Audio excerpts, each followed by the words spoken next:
اما الانسان اللي يقول لك التصدير، بغيت نصدر السيارات، واش من سيارات عندك اللي تصدرها؟ واش رانا اوني اوسي ايديو كو كيفاش تجيب سيارات تنفخ فيها العجلات وتقول اني عندي تصنيع سيارات وتبغي تصدر؟ واش تصدر الهواء اللي درتو في لي بنو.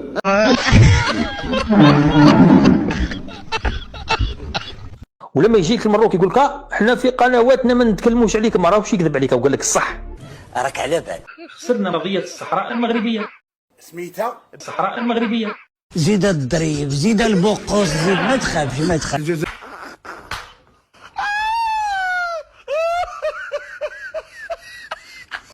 عمي تبون كاين شي حليب في الجزائر؟ لحد الآن في العاصمة ما زالت الناس تجري على ساشي حليب اللي هو الغبرة مخلطة مع ماء. وين راه الإنتاج؟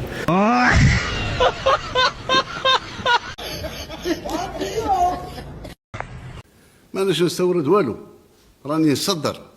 المصنع الموجود في تصدير و100% أرجل الدجاج إلى الصين والفيتنام وغير ذلك.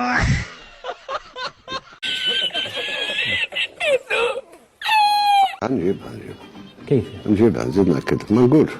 انا نعرف منين نجيبها، نعرف وين راها موجوده، نعرف منين نجيبها. عارف المكان؟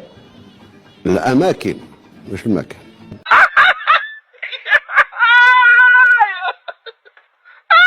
المفاجأة السارة أن أول مرة تشوفوا مجموعة من فتيات وفتيان تاع البلاد 26 27 سنة وزراء.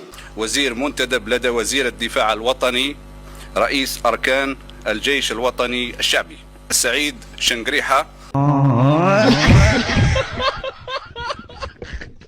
شكون طيرها لك عمي تبون؟ فلاحين تاع ضرر داروا الدورة عامين وهي في القصبة تاعها.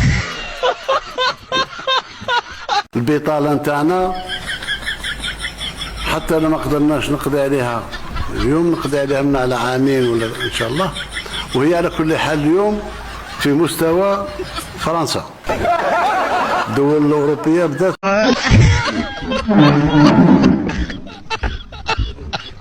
عمي تبون ممكن تشرح لنا السياسة ديالك في قطاع السكن الاجتماعي؟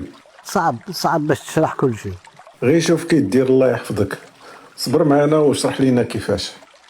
رحلت 54,000 عائلة، 54,000 عائلة ماشي فرد، من الأكواخ تاع العاصمة. تبارك الله. وفين ديتهم عمي تبون؟ كل طردتهم لسيدي عبد الله. الله سبحانه عز وجل أكد وسخر الوزير بأن يؤكد على قانون المرور الجديد لحماية الأرواح. إذن فهو مكلف من عند الله، لأنه الروح ليست بهينة. إذا كان ما عرفناش وما فكرناش في هذا الروح، حتى دولة اللي هتسب فينا معليش الله يسامحهم. أبشرنا عمي تبون، أبداها عمي تبون، أنا متشوقان، أنا متشوق يا عمي تبون الله يحفظك. اما الانسان اللي يقول لك التصدير، بغيت نصدر السيارات، واش من سيارات عندك اللي تصدرها؟ واش رانا اوني اوسي ايديو كو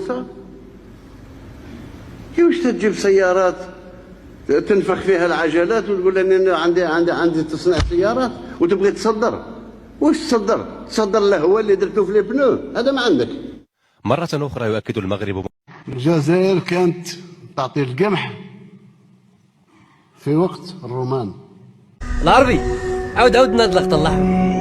الجزائر كانت تعطي القمح في وقت الرومان. بغيت شوية الخبز والنمرة. 金砖国家合作机制会重点跟中方进行沟通。 أنا ما نفهمش واللي فاهم يفهمني.